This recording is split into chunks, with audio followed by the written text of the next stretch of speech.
Hello, everybody. Welcome to Cartoon Boom. This is a show where I wake up with the Saturday morning sun, pop down on the floor with a big bowl of sugary cereal, and watch all your favorite cartoons, both old and new. I'm your hideous bouncy ball with a stitched up face and a penchant for drooling, Joseph. And I have regrets. My name's Chris. And today, for the fourth episode of 2022's OCTOONBER celebration, we watched Madballs. Those balls made me mad. That's all I got. I was trying to come up with a more clever joke on the spot, and it just didn't happen. It's not coming. It's not coming today. It didn't work out. No. Just like these shorts didn't. Or not, they weren't even shorts. They were whole episodes. Yeah, these didn't work out so hot either. Who suggested this to us? This was suggested by NJ Horror via Instagram. Thanks, NJ Horror. Yeah, thank you, I think. Yeah. Okay, so this is going to be kind of a unique episode because Madballs originally aired in 86 and also 87, but we technically watched two separate Madball direct-to-VHS cartoons, the first one being Madballs Escape from Orb in 1986. This one was directed by Laura Shepard and written by Heather McGilvray, and John Decline. And the second one was Madballs Gross Jokes from 1987. And I have no idea who wrote or directed this one. You can't find anything on this one, really. Do you think there's like a specific reason for that? Like it was so poorly received that they didn't want to put their name to it or something? I don't even think it's that, because if I'm thinking about like Monty Python or things like that, the delivery was trying to ape that for sure. Whether it succeeded or not, it depends on whether or not you like that type of comedy, I guess. And it's really sort of just these back-to-back jokes that they really throw at you very quickly. So it's a lot to digest, especially of gross humor like that. I'll say one thing. When I'm in the mood, I can enjoy some Monty Python. Yeah, I enjoy the movies, but I don't know that I have seen like I guess an episodic like that. Yeah, I haven't seen Flying Circus. I have. It can be fun. Like I said, when you're in the mood. I don't think I'm ever gonna be in the mood for this. I think there are parts of it that I liked and parts of it that definitely didn't hit, and we'll touch on those as we get there. So this whole thing is based on Madballs, created by Amtoy, a subsidiary company of American Greetings, you know, the card company that also did Care Bears and Strawberry Shortcake and other various things. And now it's so Amtoy is now Cloudco Entertainment, which still does Care Bears, but doesn't have the Madballs license anymore. It's a whole thing. This was produced by Nelvana, our favorite little Canadian animation company. Ran for, well, it was just these two VHS tapes. And that's it. This is all it's ever aired on. Yeah, that would be it. You're correct. So do you even have actors for this? I don't know how that would even work. I do. It took me a while to find out the correct info, but I got it. I do have it. Okay, let's hear it. So Screamin' Mimi, that's the name, was voiced by Jeffrey Bowes, who was also the voice of Barney in Neverending Story. And I guess here's the thing I can tell you. Everybody reprised their roles in both VHS specials, aside from one character, and that's the next one, which is Freakella in Escape from the Orb was voiced by Cree Summer, which I think is pretty evident when you hear her. Oh, yeah. And then in Gross Jokes, that role was taken over by Tabora Johnson. Hornhead was voiced by Keith Hampshire, Dusty Dustbrain, voiced by Jerry Creighton, Skullface, and Arg, voiced by John Stalker. John Stalker, also the voice of Toad from Super Mario Brothers Super Show. Oh, you know, the classic, like, Mario! Like that kind of. Yeah.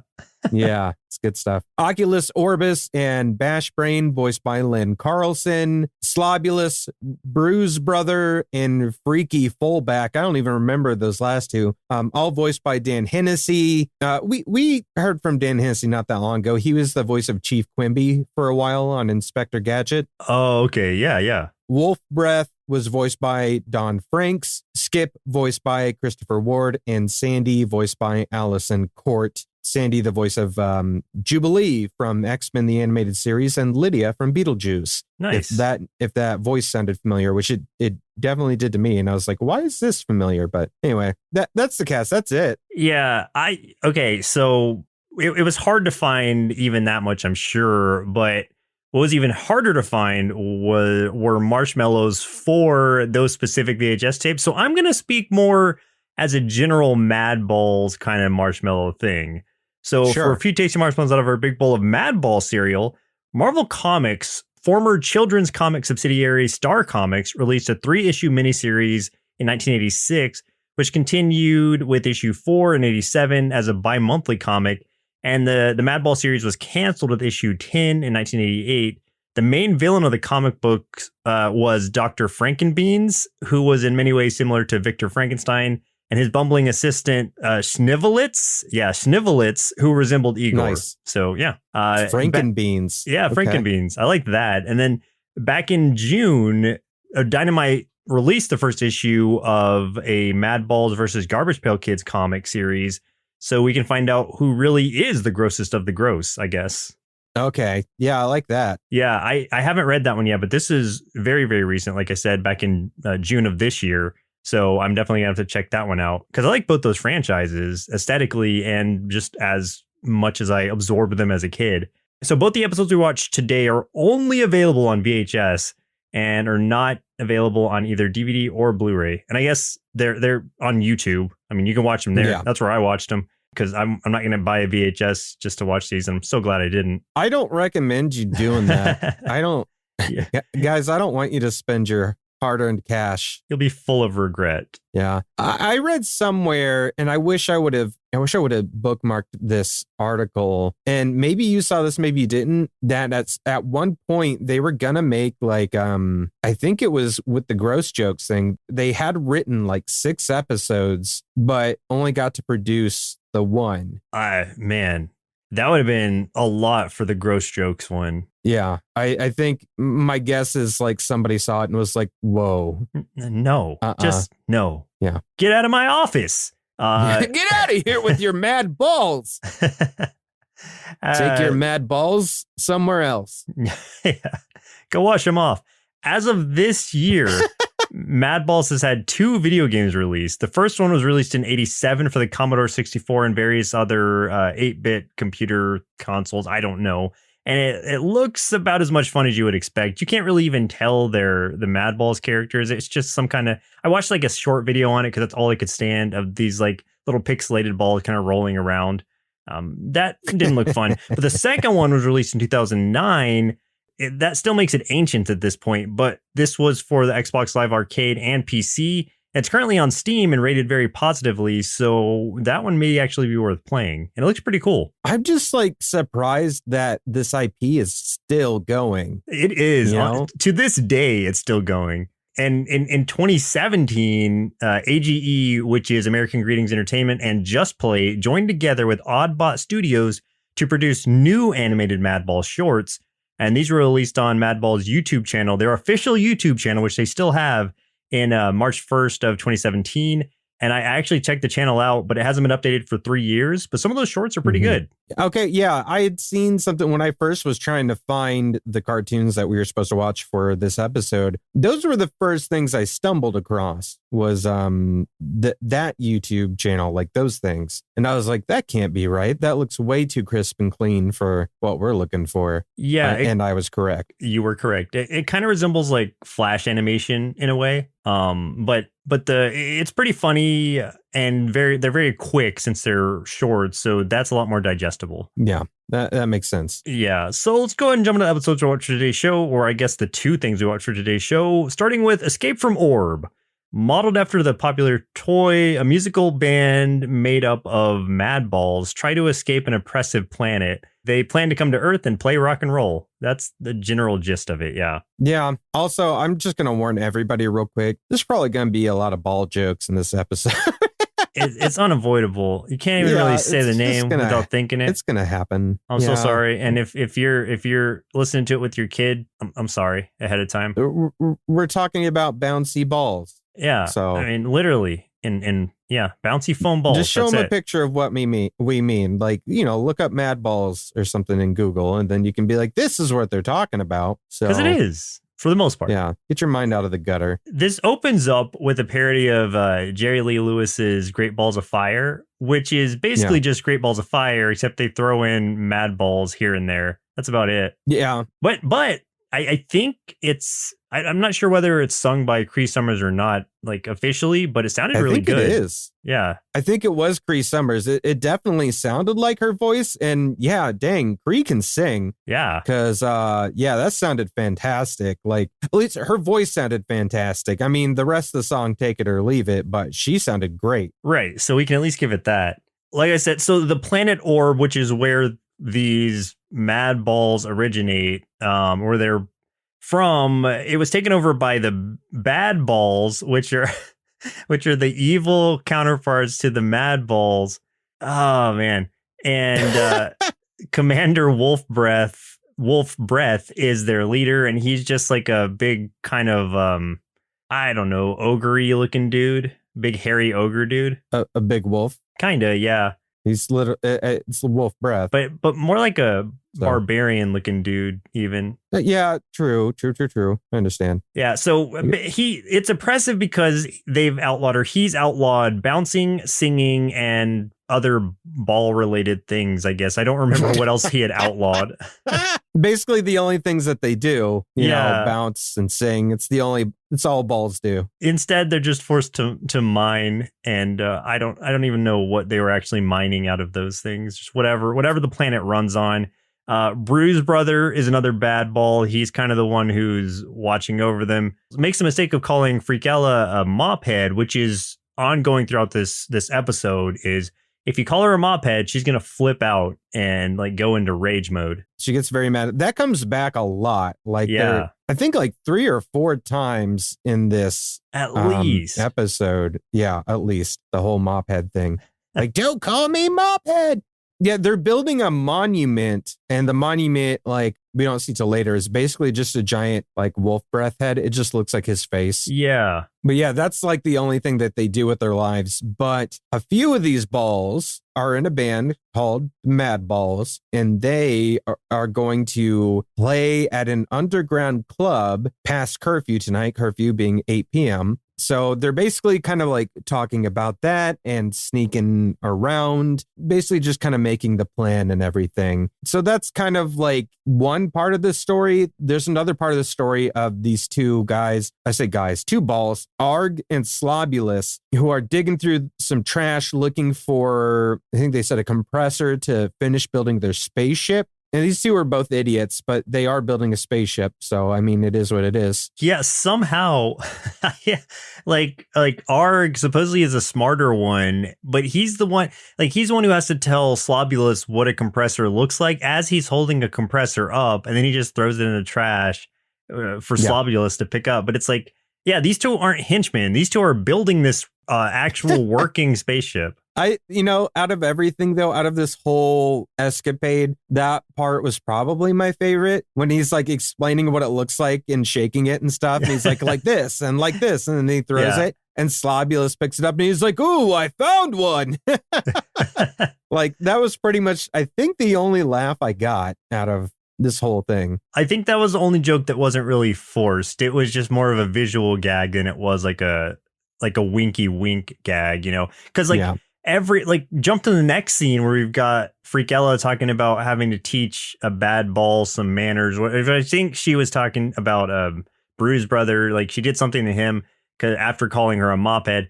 And then we've got this comedic rim shot that goes on, just that kept happening at the most inappropriate moments. And that was upsetting me. That was starting to really get to me.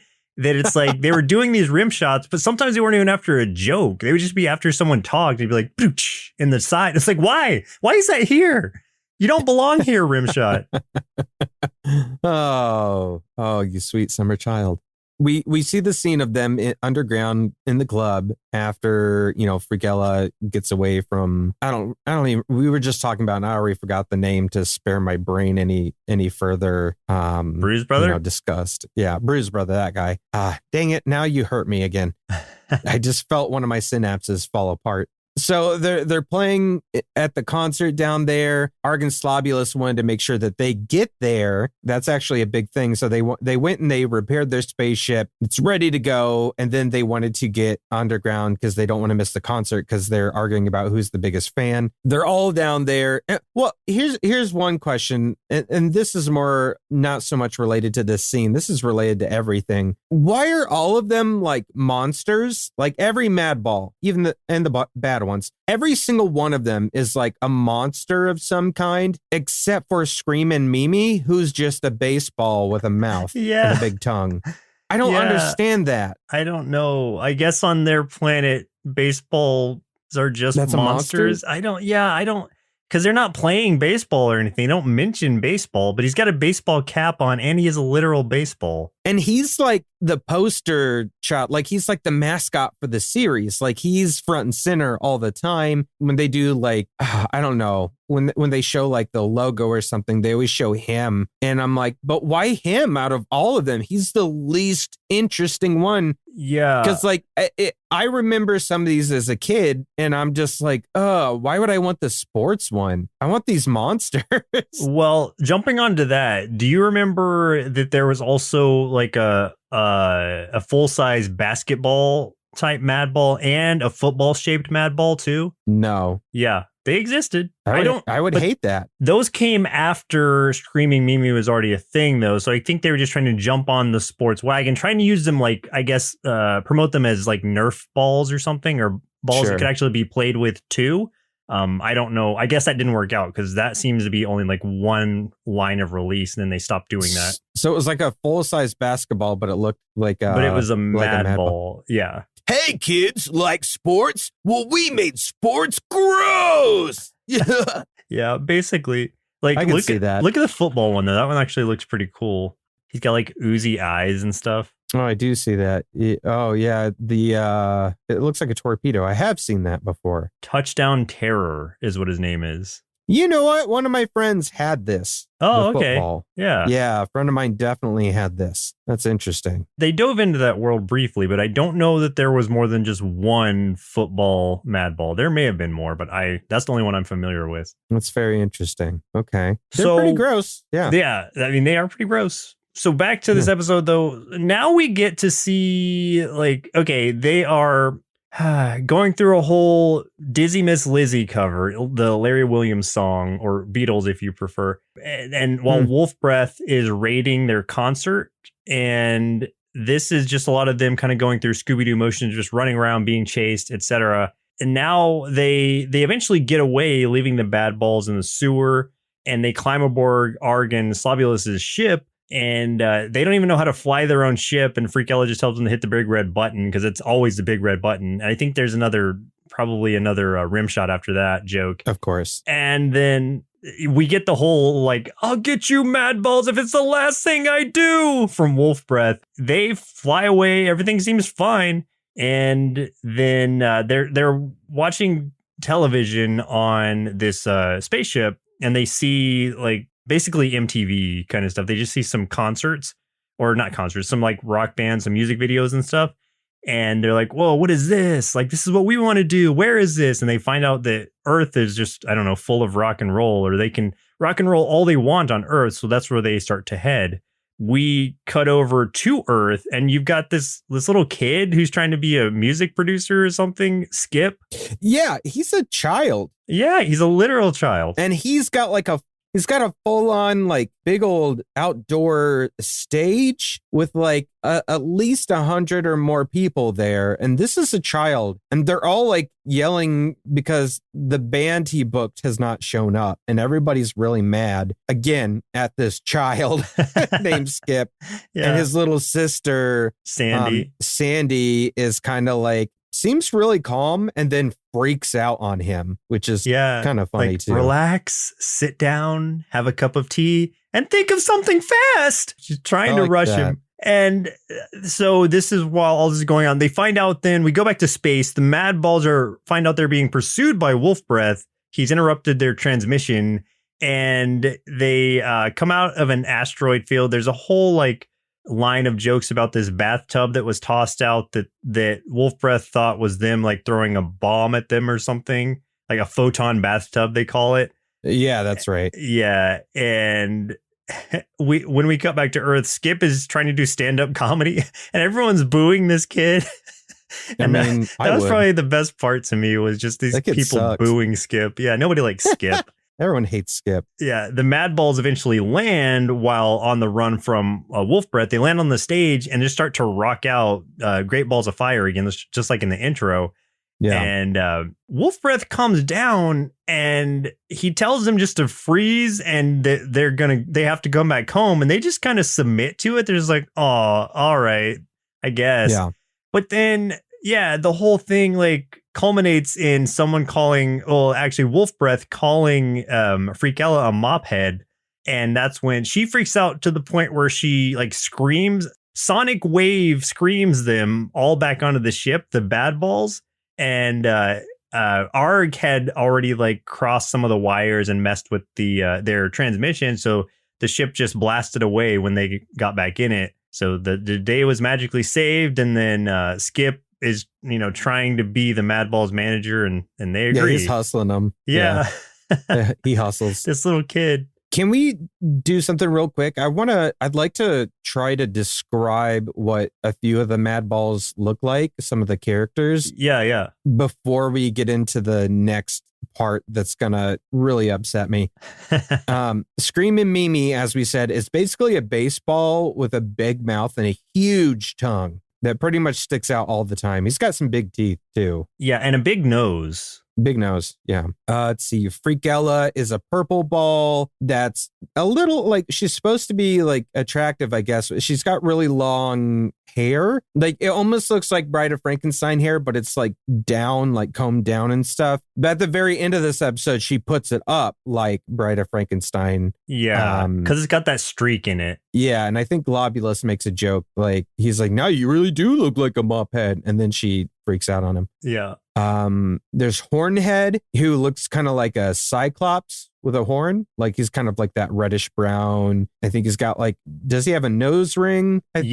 Yeah, I believe so. He's got a nose ring. He's like the dumb one, kind of, I guess, if you wanted to give him a characteristic. He's another one I remember as a kid. Like some of these I remember, some of them I don't. I remember him, and I remember Skullface, who... I don't remember Skullface. Really? But I wish I did, because I liked Skullface. He was really cool. Yeah, he looks cool in the cartoon and in actual Madball form.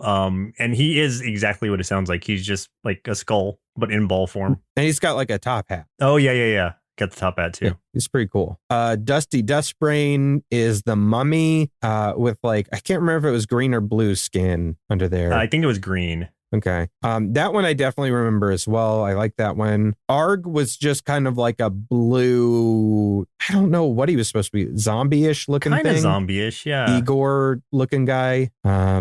Oculus Orbis is an eyeball. That's it. And I would say something similar about, what was the other one? Slobulus. Yeah, he's kind of zombie-esque also. He has like a stitched up face. One of his eyes is popped out and he's always drooling. So yes. Yeah, it kind of makes sense to put them as a pair because they do look very much like they came from the same line. And there's a lot of third-party Madballs where Madballs have taken, I don't know if they're official or not. I suppose they are. I've seen a lot of Madball designs of like other properties like Ninja Turtles characters and G.I. Joe characters and stuff like that, where they get like the Slobulus treatment. Like I've seen like a Turtle and I've seen like a Bebop from Ninja Turtles where they've got like the one eye hanging out and the slobber. They tend to use that. I don't know if I've seen that for those properties. They're pretty cool. Have you seen the ones that are like Jason and Predator and Freddy? Yeah. There's a cool like aliens. There's a face hugger. Yeah, exactly. That's what I was talking about, where you can see the eye popping out through the face hugger, like between its arms. Exactly. Yeah. So that's really cool. That's a clever way to do one like that too. There's also a xenomorph one, which is really nice. Nice. I haven't seen the xenomorph, but yeah, like honestly, the designs of these things are actually pretty cool. Yeah, like that's an aesthetic that I was attracted to as a kid and still do like. I would still collect those things to set up as like a display. Yeah, I like them a lot, to be honest. So they look cool. So the next one we watched the last one we watched, fortunately, was Gross Jokes from 1987, a goofy Monty Python-esque comedy of gross jokes and silly skits. And it begins with a warning. So I guess we were warned ahead of time, but We were warned. We didn't heed it. It was talking more about like how you might get like a rapid heartbeat, post-nasal drip, delirium, swelling of nose, throat, abdomen, toes, just a bunch of stuff that's like trying to make it sound grosser than it is. And, that was fine. But then they get into this first skit, and they should not have opened with this skit or had this skit at all, because it was really bad. This is what set the tone for everything. Yeah. It was the doctor and all the spaghetti general jokes. malpractice. Yeah. Oh, God.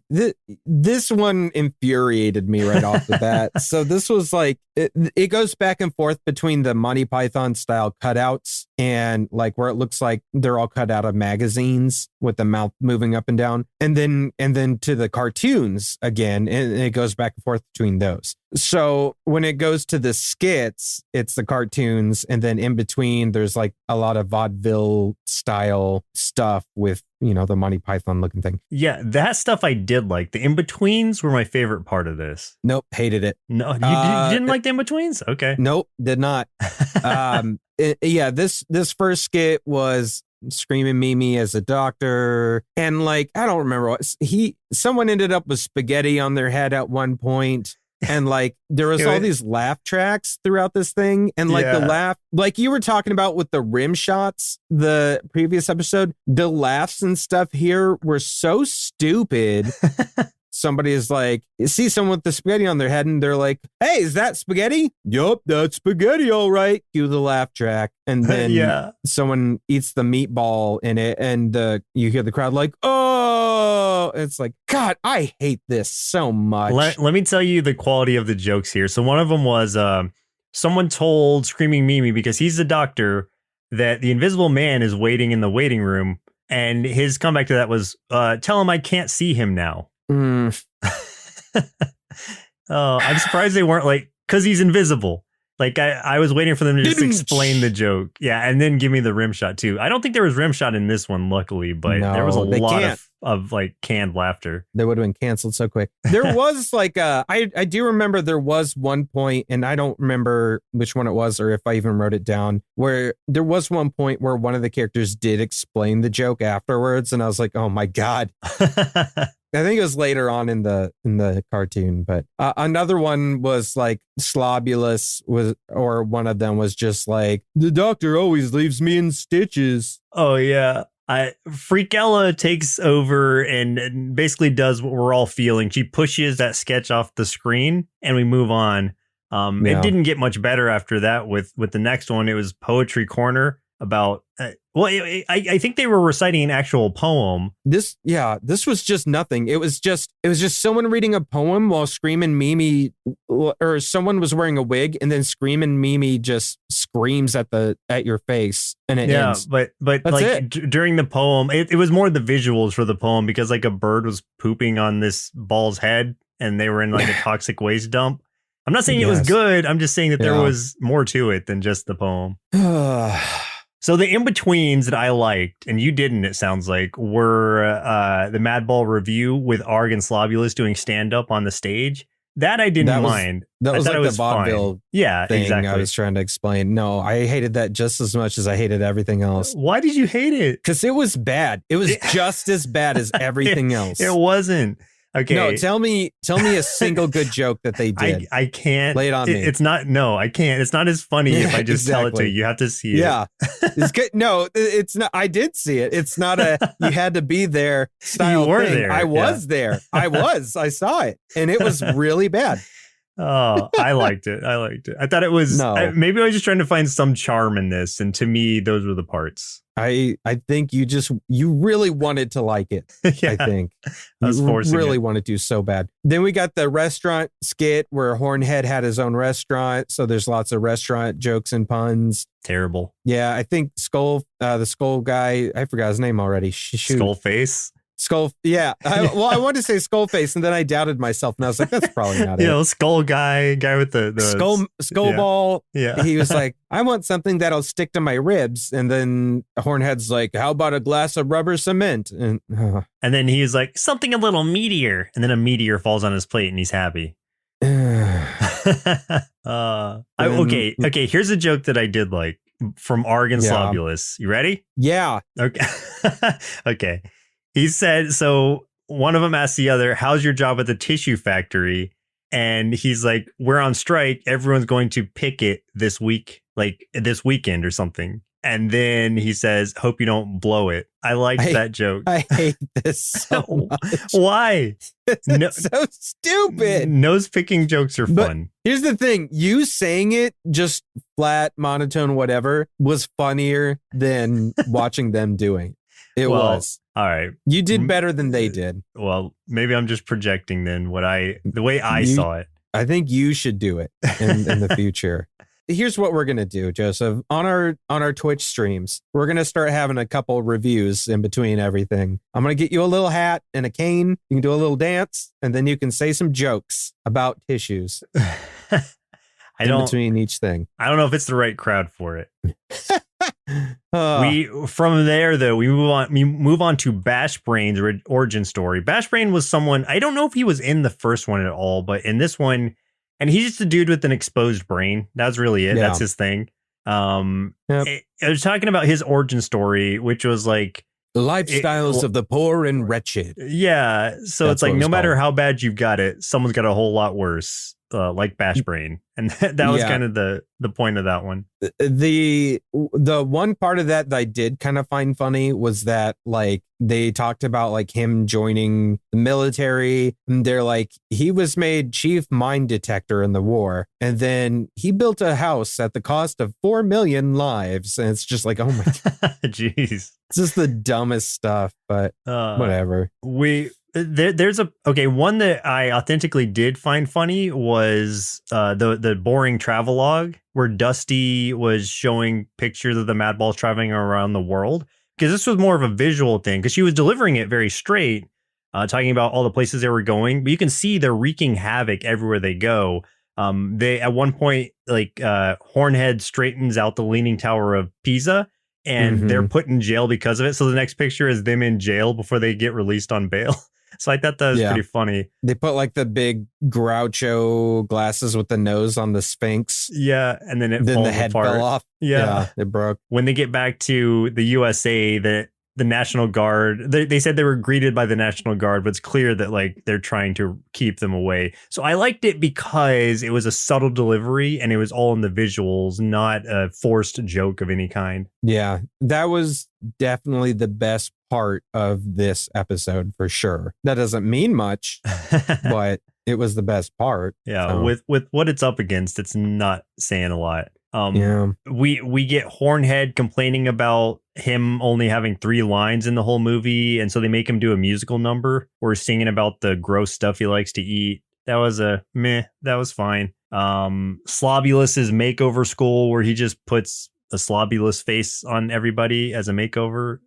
It's like, why not? That was just kind of a nothing one. It didn't even go anywhere. It's just like, oh, it's everybody's Slobulus now. So, I mean, it's okay.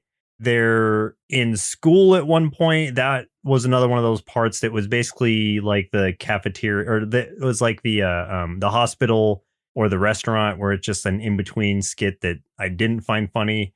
Then I think it closes out. We get a little bit more Arg and Slobulus in there, and then it closes out with them trying to say like, okay, we need to find a grand finale. Like, what are we going to do?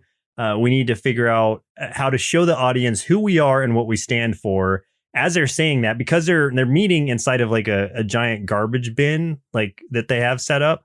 And so as they're going through this and saying they're trying to show the audience what they really stand for, a giant dump truck just picks them up and takes them to the city dump. So I liked that, because again, it was subtle. No one said anything. No one pointed out the joke. It was just them. It's basically trash TV getting taken to the dump. So I liked it. Yeah, that makes sense. Yeah. You know? That's where they should be. Where it belongs. In the dump. Yeah. Well, Chris, looks like it's about time we send our inner kids to help the Madballs escape the bad balls so they can lift their spirits and turn them from sad balls to glad balls, then see what they thought of the Madballs cartoons. Okay, so Madballs gross jokes? The only gross joke I see is that someone actually thought this was a good idea. Watching these cartoons wasn't nearly as entertaining as pelting my little brother with actual Madball toys. But maybe if I do the VHS tapes they came on Adam instead, they could be way more fun. We've got to find some sort of enjoyment, right? I mean, if you got to throw the VHS tapes, do what you got to do. Yeah, exactly. I mean, what else are you going to do with them? Yeah. What are some of the things that you did like about the Madballs cartoons? Okay, so I'll section it out. So Escape from Orb, I guess, like I said, the musical cutaways were actually pretty well done. And since we do think it was Cree Summer singing, she has a really great singing voice, and I enjoyed those cutaways. And even though the execution wasn't the best on this cartoon, I liked the idea of them trying to escape their oppressive planet just to rock. I think that's kind of a fun idea. And it was like, it was entertaining in a weird, silly, kind of thrown together, obviously intended to promote toys kind of way. I'm not sure how this was actually sold, but it feels like one that would have come like as a side item with a Madball toy, just like, hey, now with VHS tape or something. Or do you think this was something that was just like a Burger King exclusive? Like you go to Burger King and get it with the kids club meal? I just don't know, because it was only a 22-minute episode. It's not like a full-fledged movie. So it's like, how else would they have distributed it? Like, why would you pay money for like one episode of something? Because I remember like, I think back in the day, like you'd go to Burger King and every once in a while you could get like, I don't know if it was Ninja Turtles or something, but like as an example, you'd go there, you'd get like your meal. And if you're like lucky and maybe it was a couple extra bucks, you'd end up getting like a VHS of like 1 or 2 Ninja Turtle episodes or something on it. So I was like wondering, like, I wonder if they did something like, I don't know. Maybe, because I think that's how the like Attack of the Pizza Mutants or whatever was distributed. The ones that were like the yellow xenomorph ones. Do you remember that? No, it was a Ninja Turtle episode, Attack of the. Oh, okay. Yes. Yeah. I know what you're talking about now. Like, yeah. Was that done with Pizza Hut? I don't remember. Or Domino? That'd be interesting. But yeah, that was an example of just a single episode being released on VHS tape. So as for the Gross Jokes episode, that one was a little tougher to find things to like. But as I said, and I will defend the fact that I did like some of the Arg and Slobulus segments. I thought they were funny. And the travelogue section was probably the only one I think anybody could find funny. And then the very end of the city dump, also pretty good. So there were 3 parts of it. I think you could have made it like a maybe 7-minute episode, and then I could have found enjoyment from it. Maybe 5 to 7-minute episode, I think would have been the optimal time for this. 22 was way too long because there was way more bad than good about some of these shorts. Here's what I'll say. Overall, I like the character designs a lot. I think pretty much all of them have great designs and aesthetic. I think that's the strongest part. And that is owed more to the toy design, I guess, than the cartoon, because I'm assuming that all of these were toys first. Though I don't know that I've ever seen Freakella as a toy. So there could have been a couple of these that were made specifically for the cartoons. I'm not sure. But either way, like all of the designs of all of them were pretty solid. I really like those a lot. Even though I didn't understand Screamin' Mimi and how he fits in at all as a baseball with a big tongue among all the super gross and sometimes gory designs, he still looks kind of cool. So, and it's a memorable look. Like I remember him from when I was a kid. So yeah, you think he was for like the sports kids? It's like, yes. I love baseball, but I also like gross things. This is the best combo of each. So, I mean, like from that standpoint, it makes a lasting impression. So I think that was smart. And yeah, Escape from the Orb had some fun to it, at least. Cree Summer's singing was amazing. Even if, the episode itself wasn't super tight at all times, there were some things to like about it for sure. It was kind of one of those things that it was just like, didn't take itself super seriously. Not that either of them really did, but like, you know, at least this one had like a story that you could follow. You kind of get some idea of like character development in the way of like, you know, personalities, things like that, and get to see all these different interactions in a real sense. So Escape from the Orb, I didn't mind too much. It wasn't definitely something I would want to revisit, but it was kind of like this is okay, I guess. As far as likes about gross jokes, what are some of your dislikes about these cartoons? Oh, wow. So dislikes in Escape from Orb, those misplaced rim shots really started to bug me. Say what you will about the cartoon as a whole, but that it's just like there was no place for them in there in the first place. But the parts they put them in were even more infuriating. Like it felt like they were given a quota of how many they needed to insert, but they had no idea where they actually belonged. And so that was just so strange, just hearing them at these weird moments. And I could have definitely done without Skip and or Sandy showing up at the end and trying to act like important characters. I get that they were trying to relate to kids more by letting them like project themselves in place of the little boy and girl duo, but they felt completely unnecessary to the plot because they were. So the Madballs should have just dropped in on an ongoing concert with the bored audience or something, grossed out the band so that they left the stage, and then taken over and rocked the house. And because nobody wants Skip. That's why you only see Skip the one time. I'm going to say Skip is probably the reason this whole thing was canceled and never got any more releases. Skip should have skipped town. That's what I'm saying. Exactly. You're right. Yeah. And in gross jokes, there were some segments that went on way, way too long with every single line being a bad joke. And like, don't get me wrong, bad jokes can be great, but when they're fired at you in rapid succession, they get old and tiresome so quick. Like my brain felt like it was melting a little bit, just trying to keep up. And it was like when a really annoying person has you trapped in a conversation, you can't get a word in edgewise. So you just sort of mentally check out. I was mentally checked out through a lot of this thing. Yeah, I'm the same. And here's where I struggled the most is I was checked out of both episodes at certain times. For different reasons. I got bored a couple times with Escape from the Orb. And then I had to rewind, not too much, maybe 2 or 3 times, just like, oh man, I caught myself, you know, my ADD kind of took over and like I would realize that I was looking at something else and not paying attention. So I was like, oh, dang it. Now I got to rewind like 30 seconds and, you know, pay attention because I wanted to understand the story and everything. But with gross jokes, it was just, I was so annoyed and it was so obnoxious to me. I was just like, God, I didn't want to pay attention to this thing. You know, I did it for the sake of the show, but God, I really did not like anything about that one. And I paused it so many times and just kind of sat there and a few times walked away from the computer. I honestly think I paused and gave myself some time to kind of like cool down more than I ever have in any other episode that we've done while watching this gross joke segment. So what should have been like 20 minutes probably took me an hour which made it so much worse because I was like, God, there's no end to it. It's going to be forever.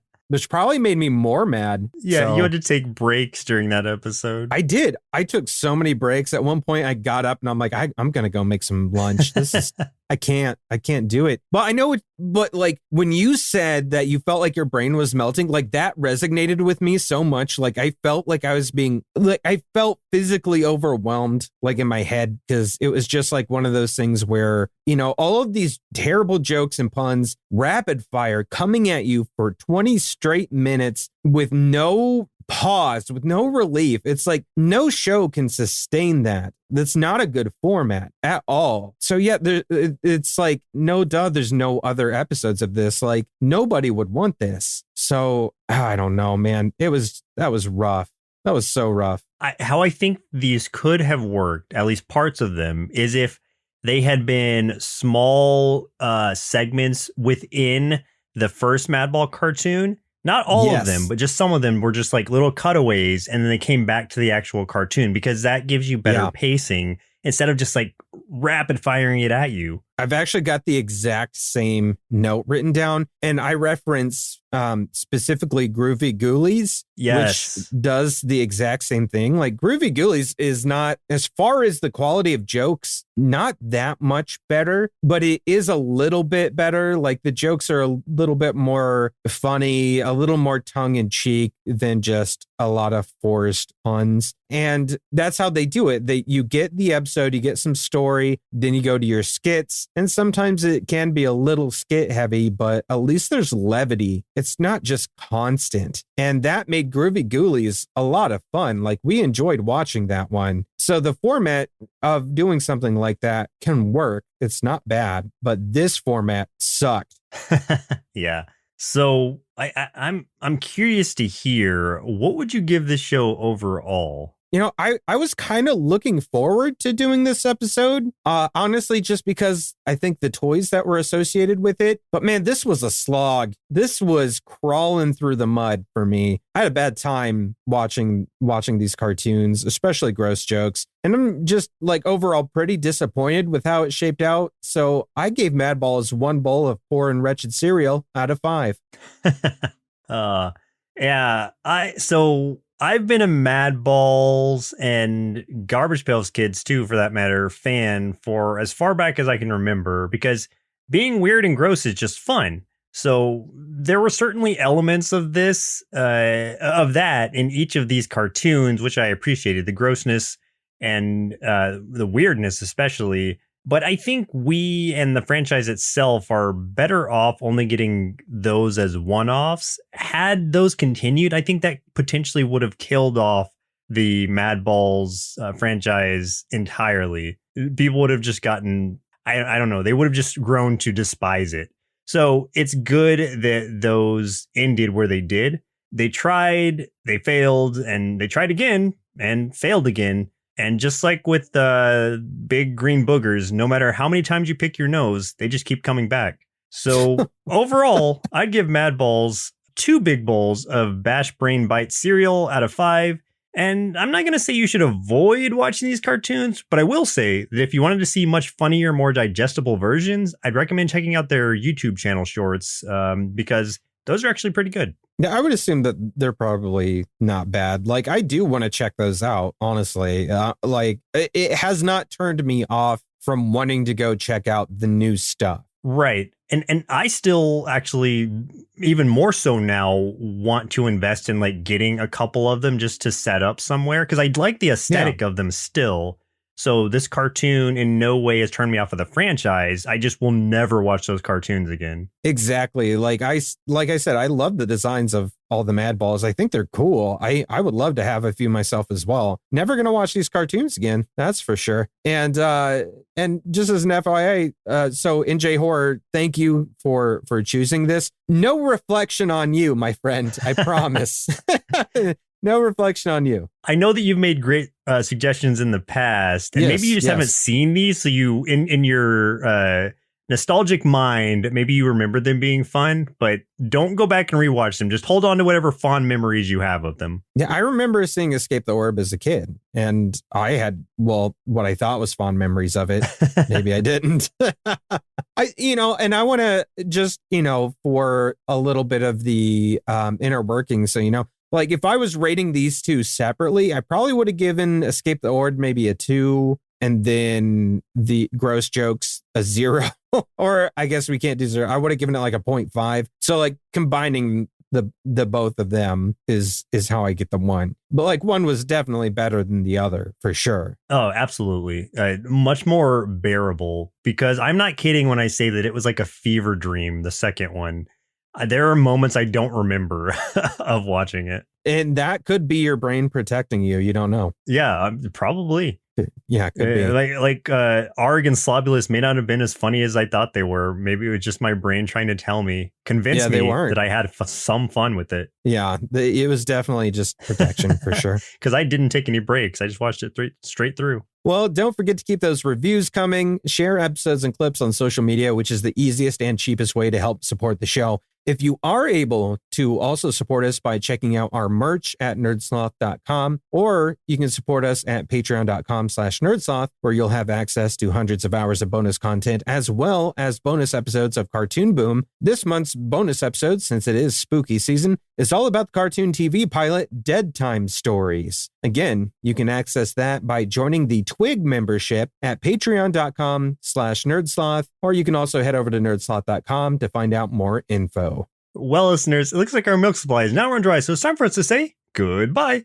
And next week, for the final episode of our OCTOONBER celebration, we'll be watching Wallace and Gromit, The Curse of the Were-Rabbit, suggested via YouTube by Mike Root. Oh, cool. I bet that's going to be a lot more fun than this was. I hope so. I've never seen anything Wallace and Gromit before, but I've only heard like fun, happy things about Wallace and Gromit as an IP. So I'm really interested to finally like see something within that world. Yeah, I guess I'm not super familiar with much of it. I know I've seen some, but I don't think it's been in like a movie format at all. I don't know. So it's exciting to actually get to see this for sure. Because I think the last time I watched anything Wallace and Gromit must have been when I was much, much younger. And I think it's claymation, right? Yeah. Which I love that style. So that I'm really, really interested to see. And if I might be remembering wrong, but I don't even know if there's dialogue. I think there is. I know Gromit, I'm pretty sure Gromit doesn't talk, the dog, but I don't remember Wallace talking, but maybe there is. No idea. I think Wallace does. I think he's got like a deep voice, but I could be wrong. Yeah, well, a deep British voice. Yeah, I'm only guessing now, so we'll see. It'll be a surprise to both of us. I'm gonna take a stab. I'm gonna say Wallace talks like this. Hey, come on, Gromit, let's go get that were-rabbit. Okay. Yeah. All right, we'll go with that and see how close you are. Perfect. Once again, I'm Joseph. And I'm Chris, yeah? And we'll see you next Saturday.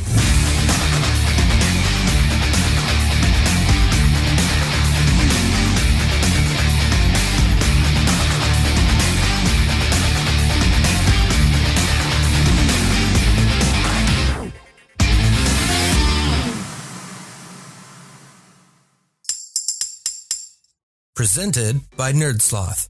A place for lazy nerds. If you like what you heard, consider donating at patreon.com/nerdsloth so we can continue bringing you quality shows. Be sure to also leave us a review and share your favorite episodes and clips on social media. If you're looking for more content, visit us at nerdsloth.com.